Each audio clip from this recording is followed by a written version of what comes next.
Alright guys, I'm here back with a new video, and in this video, we're back talking about Survivor UK 2023, where I guess here I'm doing my mid-season power ranking, which is something I obviously do with the other versions of the show. So again, I guess I'm doing it for UK here, where obviously I will end up talking about my thoughts on the season so far, along with the eliminated players, and eventually rank every player left in the game based on how likely I feel like they are to win the game. And Survivor UK here has been an interesting ride. I do feel like early on it felt pretty rough. I feel like it felt very slow. There didn't seem to be that much strategy involved outside of just the basic concept of physical strength. And we obviously see that play out in the pre-merge here, where we do get mostly women being taken out in the pre-merge, which is not particularly fun to see. But I do think as a whole, my opinions of the season have been climbing a bit ever since week 3. I do feel, again, the first 2 weeks were a bit rough. While I think episode 2 was fine, the rest of it was not particularly great, but I do feel like episodes 5 and 6 were both very solid. I feel like episode 7, despite, again, the result itself being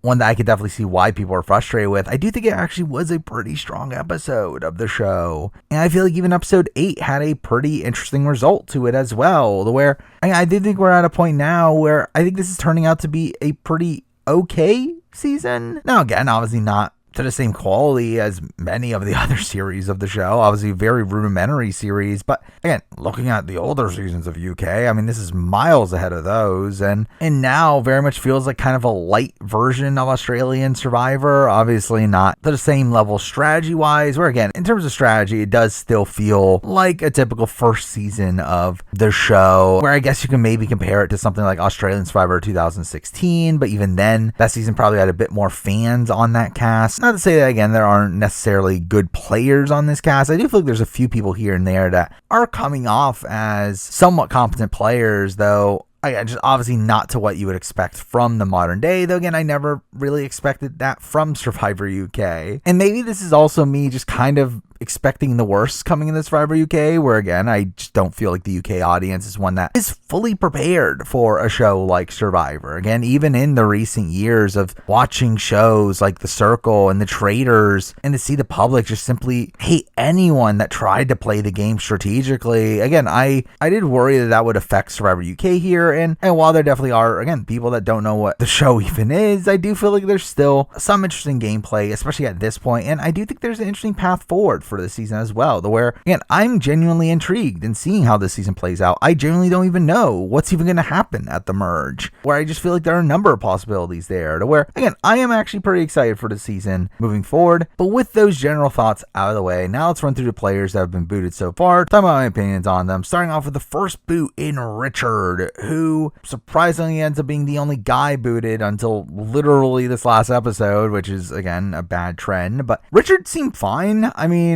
I really don't understand why they even really voted him out if we're looking at it from their criteria of looking at the physical strength and being upset at him for dropping out of that first challenge. Once again, like, he was doing more work than other people. Obviously, he's going to drop out relatively early there. And beyond that, again, like, I just feel like Richard came off as fine. I mean, he seemed like a decent enough personality. He seemed to be someone that was willing to play the game. And again, I just felt like overall, he's largely fine on the season. Then you got Sabrina, who I thought was a lot of fun TV. I mean, I think Sabrina was a really wacky personality that was pretty fun to see people just being annoyed at her. Now beyond that, I don't know how much game there really was with her, to where and she was kind of aligned with this side of people that didn't seem to know what they were doing. So I don't know much about her strategic chops in the game, but again, as a TV personality, I felt like she was definitely one of the better ones early on in the season. Next up, we got Rach, who I was shocked was an early boot here. I thought Rach would have been primed to just make the merge pretty easily. However, again, she gets taken out of the game here under weird circumstances on the show. I mean, I believe from exit press, it's been revealed that she was more so taken out due to the fact that she was like looking for an idol, and people found her sketchy because of that. But again, like the fact that the show portrays it as she was one of the weakest members of her tribe, despite the fact that she's like a personal trainer, which is again kind of weird. But again, mostly she was fine. Like, it was fun to see her get upset at Sabrina, but outside that, again, didn't really bring that much to the show. Then after that, we got Rachel, who really didn't get much to do on the show. I felt like Rachel was just kind of there for a good chunk of the season, and then in her last episodes she kind of spiked a bit, but again, she was fine. I mean, not someone I was really expecting to do too well, though actually by the time she gets eliminated, I actually was kind of surprised coming into her boot episode that she went home there, with her seeming to be in a decent spot within her tribe, though again, I guess not. But again, I just think she's probably one of the more forgettable figures of this season, to where I don't feel like she made that much of a lasting impact here. Next, moving on to Ren. And Ren is someone that I was so disappointed to see them get eliminated so early here, to where Ren's obviously a super fan, one of the bigger fans of the show, and tried to bring the strategic gameplay to the show. And I have a lot of respect for him for that, though obviously the entire play around the fish was a bit sloppy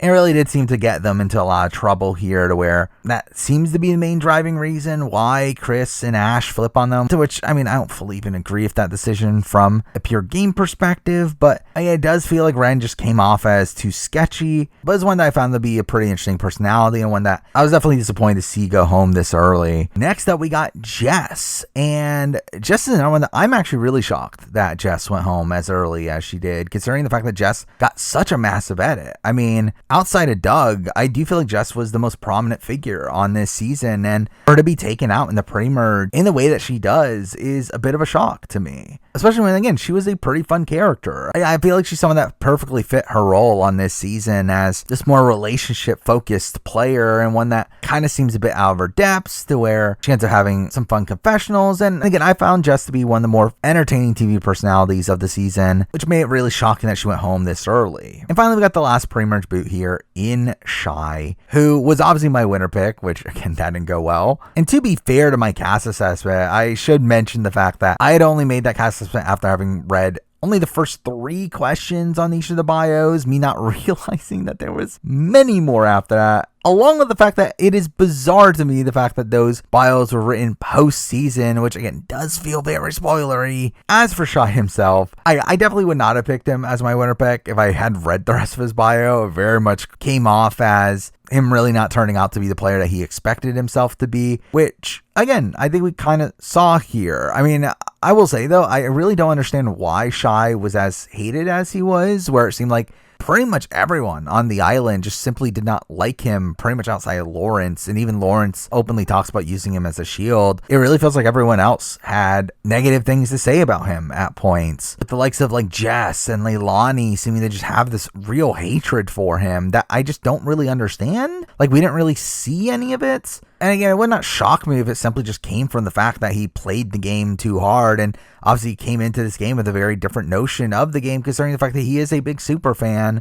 again, something that most of this cast isn't. So I would not be shocked if that was part of it, especially considering, again, we don't really see much of what he necessarily did wrong. And again, through that, he's pretty much on the bottom and just kind of gets by through the fact that he is a physical competitor on a season that, again, values physical strength. Though I will say, again, I do think it's impressive that he is able to pull off the flip on the Jess vote, and while also I can call out the failings of him in keeping Doug and Pegleg on his side, especially with someone like Pegleg being a very honor-bound player, I think that's definitely not great on Shy. But again, I do think he's someone that at least pulled something off in the game. I think it would have been way more underwhelming if he had simply been taken out at the spot that like Rachel went home, where I do stand by still the fact that he's probably one of the better strategic thinkers on this cast. I mean, while I think you could definitely qualm with his decision to take out Jess, I do think it probably was the better move for him in building a working relationship with Doug and Pegleg, knowing that both Jess and Nathan are part of this initial majority on Calaton, and through that, Shy, if he had kept that power structure intact, him and Lawrence would have simply just been on the bottom of that. And again, obviously all this is with the notion of him being kind of screwed no matter what, and the fact that he is already on the bottom. But again, I do think despite that, I think he plays decently well and had his mind on the right track, though again, it really was all for naught anyway. But again, with that, those are my thoughts on all the pre-mergers. Now we're getting to the players left in the game, ranking them based on how likely I feel like they are to win the game. Now, straight up, unlike my Survivor US power rankings, these are not really that Edgic focused, to where, again, obviously Survivor US, there is a large focus in terms of my analysis on the editing of the show,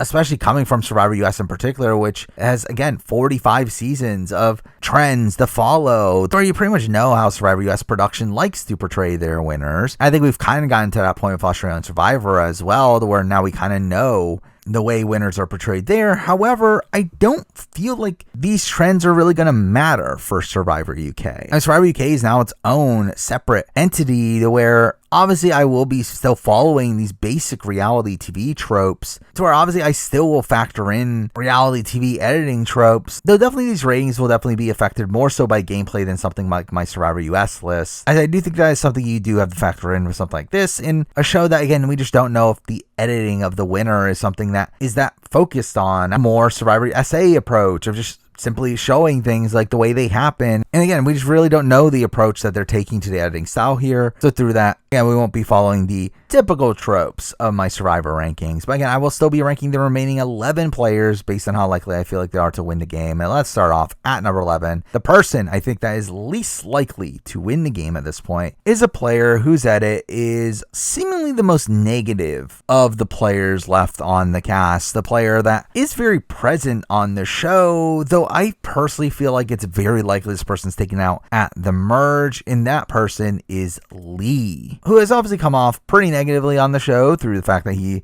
has been shown to have a very misogynistic gameplay style of very much focusing on physical strength and only caring about who does well in challenges, which to him is essentially just the men. Well, outside that, we obviously see him be a very confrontational figure, where we see him get in a fight with Chris in this last episode, to where we do have Ashley explicitly saying that this could be the end of the Leilani alliance. And again, to me, Lee seems to be primed to be the merge boot here. And again, to me, if you were to make me guess who is the merge boot, I do feel like it would be Lee. I feel like Lee is the person that feels like it makes the most sense. Now, we are coming into this merge 6-5 in numbers in terms of original tribes, where Leilani does have the majority with 6 people, though I do feel like the Kelotons are a lot stronger than the Leilani's, to where outside of Lawrence, again, you do have 4 people there that I think are very much going to be working together. And now with this massive fracture between Chris and Lee, I do very much see Lee as someone that the vote could easily flip on at the merge, where again, just storytelling wise, I feel like it makes a lot of sense for that to be occurring as well. And Lee, even beyond that, is someone that even if he got to the end, like, is Lee really winning this season? Are people really respecting Lee out there? I mean, I don't get the sense that Lee is someone that really has much of a shot at this point in the season. But I really just don't see him making it much further than the first few rounds after the merge. So because of that, for me, I do have him here number 11.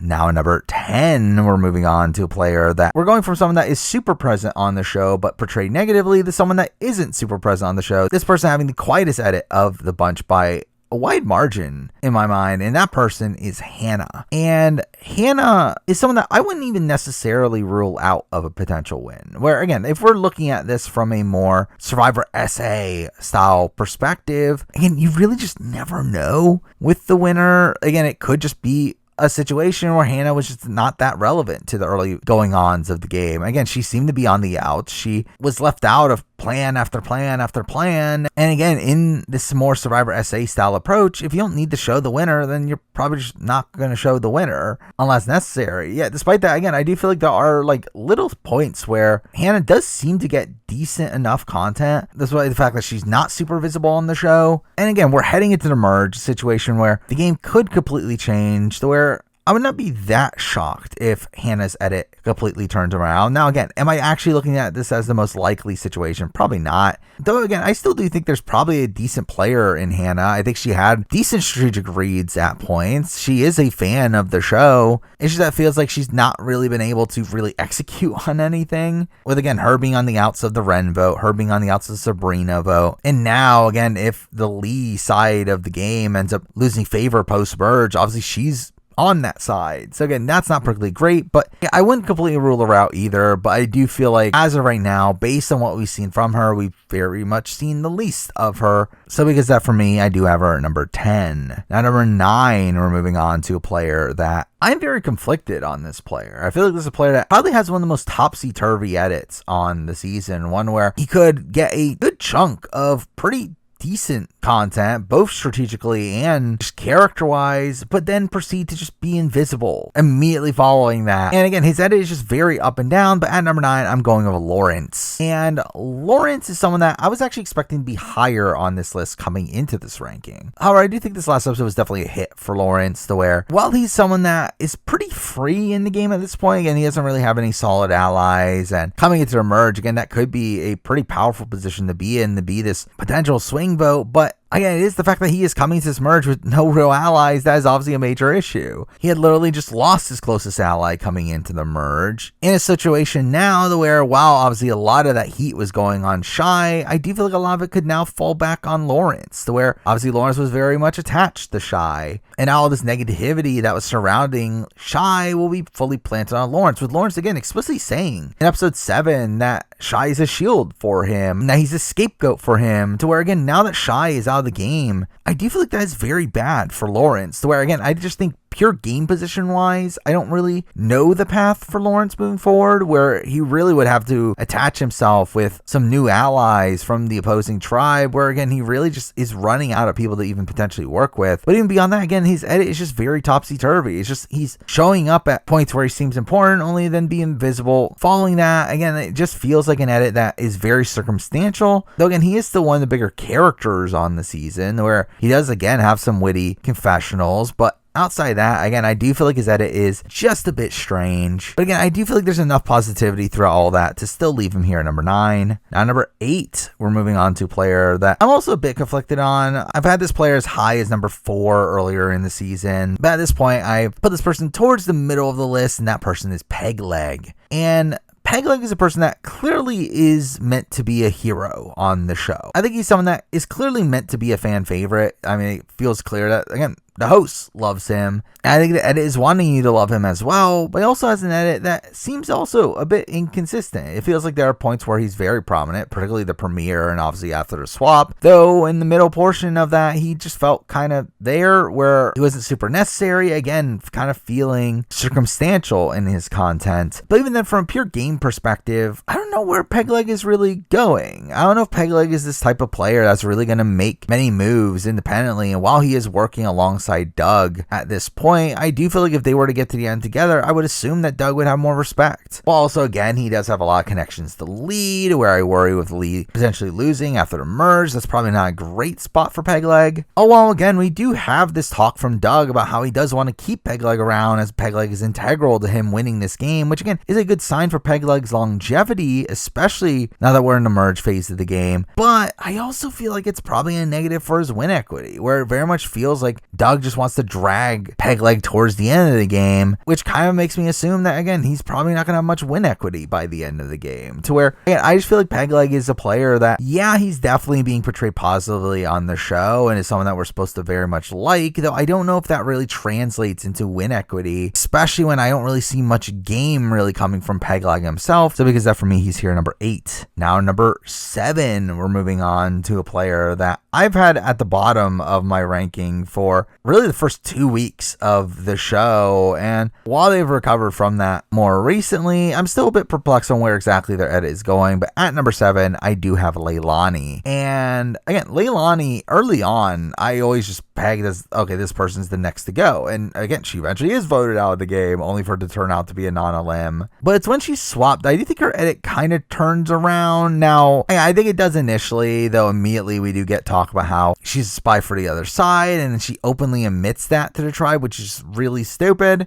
But again, I do feel like her last few episodes have been pretty strong, where you see that she's built a bond with Chris. We still see her have those initial connections on Calaton. And I feel like her personal content in this last episode, which again, like, why do we get letters from home taking up almost half the episode? That was really boring. But I do feel like Leilani's content within that was some of the strongest of the bunch. So I can definitely see that being very winnery there. Now, outside that, again, I do feel like Leilani is someone I don't really have much faith in practically, to where, while I think edit wise you could definitely see a path for her to win, I don't really see it from a real life perspective. I feel like Leilani is the type of player that if she gets to the end, she won't have much respect. So while she might have, like, again, these personal connections with the likes of Chris, maybe like Matthew and Tanuke, I don't really see her doing much in the game itself to really garner much respect, especially considering how much she condemns the strategy that Shy is playing with. That makes me feel like she doesn't really have that killer instinct, and I feel like she's just naturally not as big of a jury threat as others, to where, again, I don't really have much faith in her to actually win. Though, again, based on her story so far, I'm not completely ruling her out, and because of that, for me, she's here at number 7. Now, number 6, and really from 6 on, I feel like there's some people that I actually can genuinely see winning the game. Again, while there's, again, people like Leilani and people like Hannah and people like a Pegleg, where I wouldn't be that mind blown if they go on the win the game. I do feel like it really, for me, it comes down to these top 6 contenders, with this person here actually being a pretty late entrant to that group. Really, this coming from this last episode in particular, but at number 6, I do have Nathan. And Nathan, for me, is another one of these players that I do think his edit as a whole is pretty inconsistent. I do think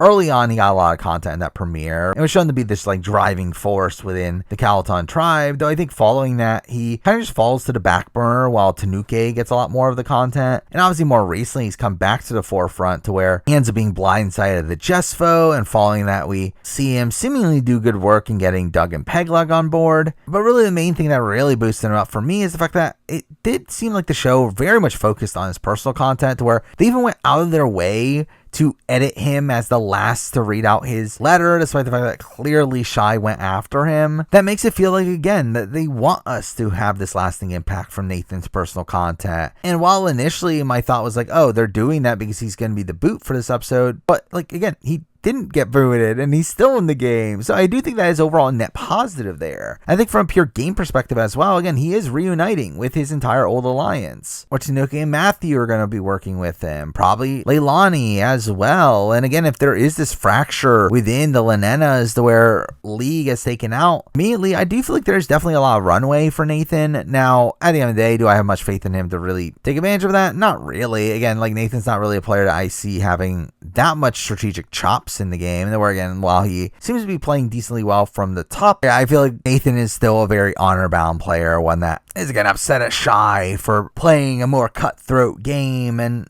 again, I don't really get the sense that he has much of a killer instinct, but yeah, I do think his position coming to emerge is a very interesting one that definitely could lead to him running the game. Also, his edit being one that, again, while inconsistent, definitely has some decent moments at points, with his personal content in particular getting a major focus, is definitely something that elevated him on the list here for me to where he's here at number 6. Number 5, we're moving on to a player that I've seen a lot of people talk about this person very highly within Edgic Analysis, and I didn't really see it, though I do think his last few episodes have been pretty strong, to where at number 5 I do have Matthew. And again, Matthew for me didn't really give me much early on. I mean, really the first half of the season, it feels like he was just kind of there and was utilized for confessionals, talking about how Calaton was operating as a tribe more so than about him as an individual. Again, I really feel like I learned almost nothing about him early on in the season. Though I do think recently his content has gotten a lot better. I do think recently we've gotten to know a lot more of his strategic thoughts on the game. We get to see him in the core alliance on Calaton. We see him as this pretty likable presence, to where I do think the editors are going out of the way to try to make you like Matthew. I just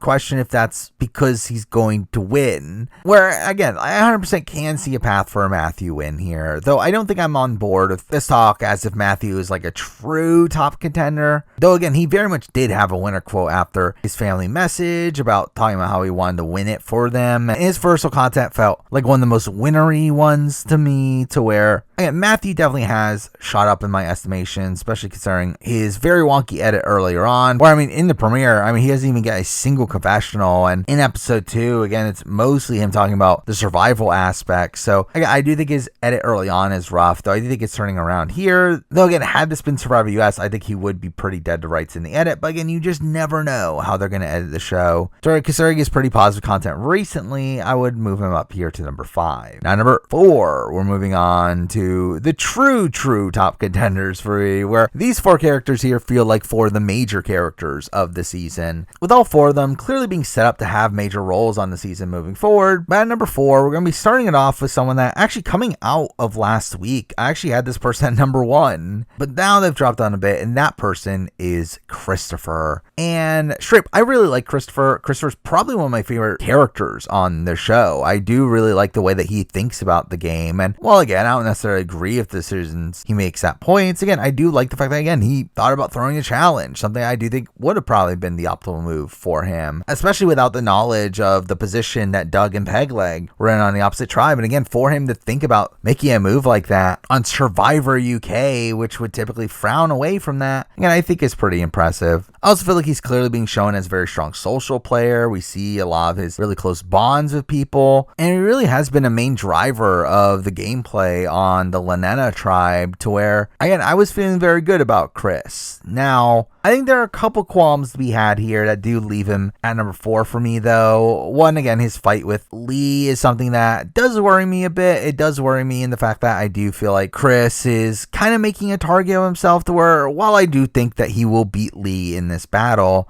I do still worry that he won't come out of it completely unscathed, where it does feel like this entire situation is potentially going to put a bigger target on his back. But even then, I do feel like another qualm for me is the fact that most of his content feels necessary, to where it feels like he's being shown because he is an important presence on the season. Again, he is the one to get the information that Ren lied to the tribe that led to the eventual Ren vote off. He is the person that, again, wanted to throw the challenge, to where obviously that ends up being a major storyline as well. Again, he is also a person that is very closely tied to Ashley and seemingly play a role in saving her in the first round. And again, like, it feels like he's shown because he has to be. And even despite that, his actual confessional count was not even that high until this last week, where yes, he's all over the place in this last week, but really before that, he was actually pretty low confessional wise, despite how present of a figure he seemed to be. So while it can be a pro and a con, I do feel like for Survivor UK here, that I assume doesn't have as nuanced of a way of portraying their winner, I do feel like this is probably all just a net negative. Now again, I think Chris is definitely one of the bigger players of the season, someone that is still probably poised to make a somewhat deep run here, to where again, I do think he's going to win against Lee, and beyond that, again, he has a lot of avenues to potentially take beyond that. But for the sake of this list here, I do feel like my overall confidence in him eventually winning is definitely going down a bit. So because that, for me, he is here number 4. Now number 3, we're moving on to a player that leapfrogged Christopher this last week, with this being a player that I think is just continuously being shown as this pretty level-headed player, and that person is Ashley. And again, Ashley is someone that got a pretty interesting edit, particularly early on. Again, her first 2 weeks of the show was a bit all over the place, to where despite her getting some decent content points, she was obviously on the bottom, being targeted due to the fact that she injured her hand, and following that because she was one of the weaker members of the tribe, I guess. But ever since then, it does feel like her edit, again, does recover quite a bit. It does feel like she is one of the bigger players of the season, where, I mean, I do end up disagreeing with her decision to take out Ren. It still was something that the show propped up as the right move, and we do see her doing a lot of work and working alongside Christopher to make that move. And like, from a pure game perspective, I feel like Ashley should be pretty locked for a while now. Again, she's kind of this perfect archetype for this style of season, of someone that, again, while you can be targeted early on as a physical liability, once you make it to the merge, you're just probably going to have so many shields around you, to where I could definitely see Ashley making a pretty deep run on this season. And with her edit also being one that, again, I think it is showing her as this rootable figure that, again, I do think she is going to play a factor in eventually getting Lee out of the game, which has been alluded to in the past. And she's just a player that I do see a lot of potential with at this point in the season, to where I could definitely see her still potentially winning, though I just feel like my top 2 are more definitive of a top 2 than Ashley, which is why I do end up leaving her behind here at number 3. And now number 2, and again, my top 2 here are pretty clear to me. I think they're 2 of the bigger characters of the season. One probably being more outright the more main character of the season, while the other one is not as primarily focused, though is getting a lot of superfluous content that feels very winnery to me. However, to break the tie between these 2 players, I did decide to just go with game position, where again, I think edit wise they're on a similar field. So because that, at number 2, I'm gonna go with Tanuke. And Tanuke is a player that, again, to me, does feel very winnery in the way that she's being portrayed. I do think the fact that she is constantly being present on the show, despite not really seeming to have much to really do with what's currently going on, is pretty impressive. Again, she really takes the spotlight from Nathan in becoming the main narrator of the Calaton tribe, despite the fact that it doesn't even seem like she necessarily even gets her way at points. And I will say, like, from a pure gameplay perspective, I think there's more to criticize from Tanuke. Again, like, she wanted to get rid of Shy multiple times, never actually is able to do it. She agrees to swap over, which to me feels really idiotic and just putting her in a lot of danger. Yeah, again, the show really props it up as her making this very bold strategic move that's going to pay dividends. And again, it very much feels like the show is going out of their way to show her very positively. Those that, again, I don't feel like are warranted. But mixing that into the fact that, again, it does feel like she is getting pretty strong content. Again, being shown as a pretty rational strategic thinker, And again, us seeing a lot of her point of view and us getting to know exactly what she's thinking about the game, while also her getting pretty good personal content as well. Where again, her personal content during the Letters from Home was very strong. So where again, I do feel like for sure Chinook is someone that does scream out winnery to me, though I will say from a game perspective at this point, it is a bit more rocky. I do feel like she is coming to emerge here in a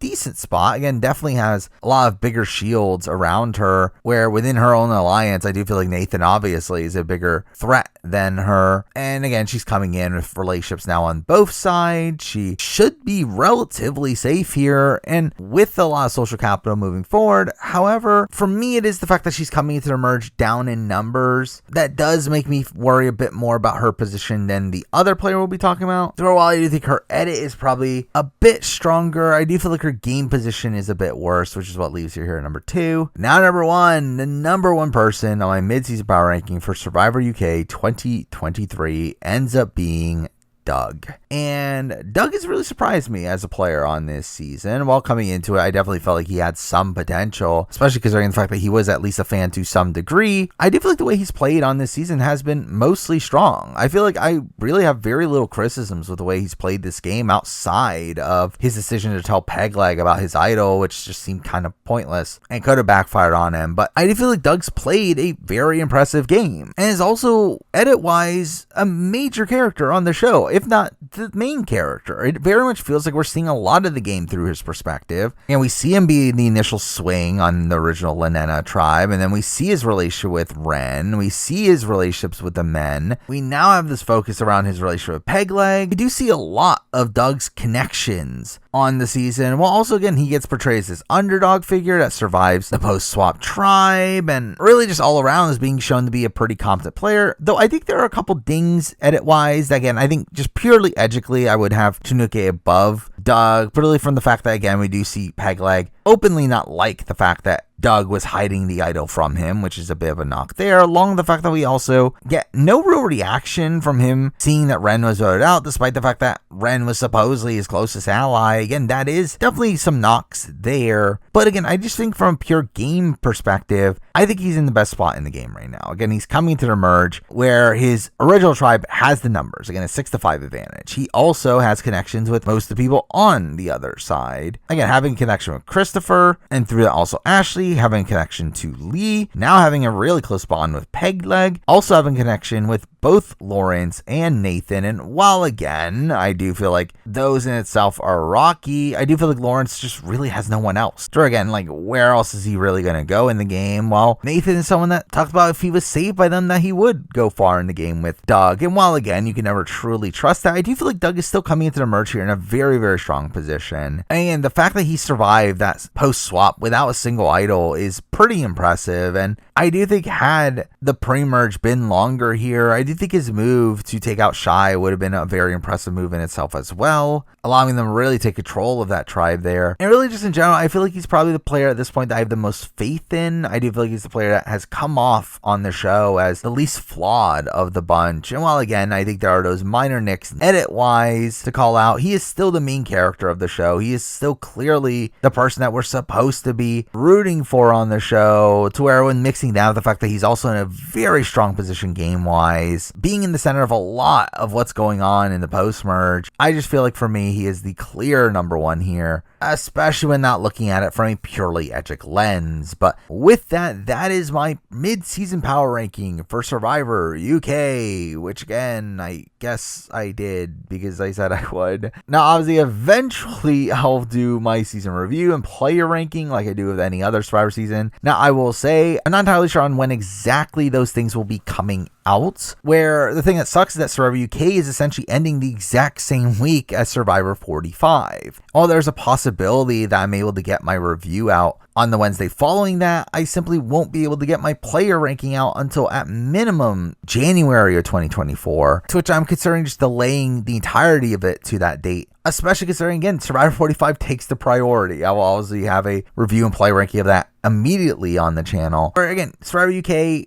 coverage might have to be delayed until January. So again, we also have reindeer games going on and Sasuke 41, things I also want to do videos on, where again, there's just a lot going on. Along the fact that I also want to make my annual Year in Reality TV video, where again, just the schedule is just so clogged up at that part of the year to where, again, I just simply don't know when exactly the review will be coming out. Straight up, it probably won't be coming out in a timely manner. And the player ranking in particular will definitely not be coming out in a timely manner. So yeah, I do apologize for that, but again, it just simply is the way it has to be due to the fact that there's just so much going on at the end of the year. But again, eventually I'll be able to talk through all my thoughts on Survivor UK. And yeah, I should mention the fact that if you do want to hear my thoughts on the season as it's going along, you can follow me at Twitch at twitch.tv/TheMarine where I stream every Wednesdays and Sundays, at least for the time that Survivor UK is airing, at 11 o'clock Eastern time. That's where you can catch me there, though really that's really what I gotta say about Survivor UK 2023. So we'll see you for the season review for whenever that comes out. But for now, that is the video. Thank you for watching.